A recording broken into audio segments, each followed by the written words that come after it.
આજે આપણે બનાવશું બાજરીના લોટની સુખડી।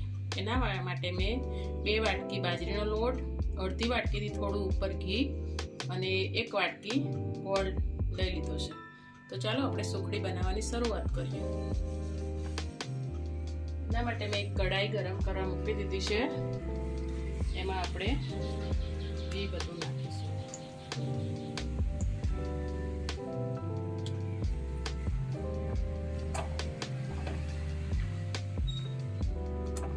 ઘીને આપણે ધીમા તાપે ગરમ કરીશું।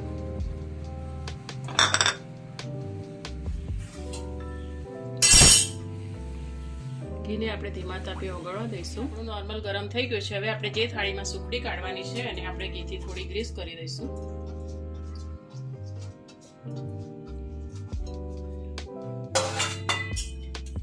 ગેસની ફ્લેમ મીડિયમ જ રાખવાની છે અને હવે આપણે એમાં બાજરીનો લોટ ઉમેરશું।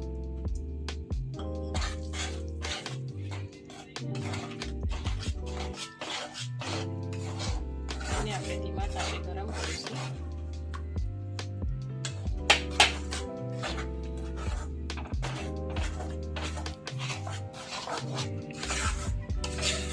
સતત હલાવતા રહેવાનું છે અને ગેસની ફ્લેમ એકદમ મીડિયમ રાખવાની છે। આ સુખડી પણ ઘઉંના લોટની આપણે જેવી રીતે બનાવીએ છીએ એવી રીતે જ બને છે।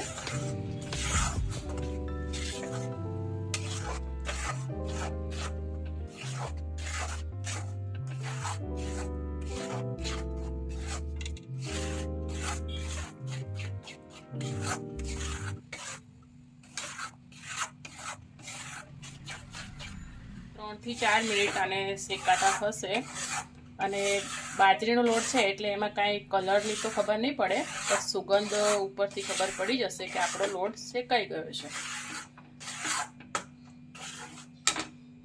જો મેં એકદમ ધીમા ગેસ ઉપર અને સારી રીતે 3 થી 4 મિનિટ સુધી શેકી લીધો છે। ઘી પણ સરસ છૂટું પડી ગયું છે અને સુગંધ પણ સારી આવે છે।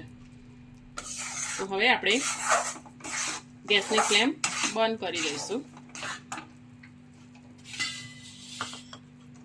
કઢાઈની નીચે ઉતારીને એમાં આપણે જે એકદમ ઝીણો સમારેલો ગોળ લીધો હતો એ એડ કરી દઈશું। આપણો લોટ ગરમ જ છે એટલે ગોળ એમાં સારી રીતે મિક્સ થઈ જશે અને આપણે બધું સરસ મિક્સ કરી દેવાનું। ગોળ એકદમ ઝીણો સમારીને જ લેવાનો એટલે લોટમાં સારી રીતે મિક્સ થઈ જાય।